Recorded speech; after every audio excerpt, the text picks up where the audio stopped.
Hello everyone and welcome to the channel. In this video, I will show you exactly how to measure distance on Google Maps. Start by opening your preferred web browser such as Chrome. In the search bar, type Google Maps and press enter. Click on the first search result or the link that directs you to Google Maps.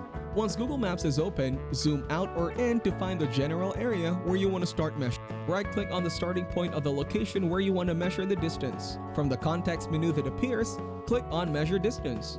Click on the map to add a point and then drag it to the location you want to measure the distance to. You can click multiple points to measure distances along a specific path or route.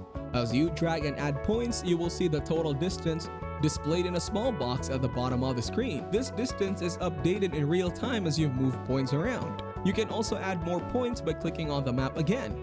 To measure multiple segments, keep clicking on different points. The total distance will accumulate as you add more points. Thank you everyone for watching. Hope you got some value. Make sure to like the video and subscribe to our channel. Leave a comment down below. See you in the next one.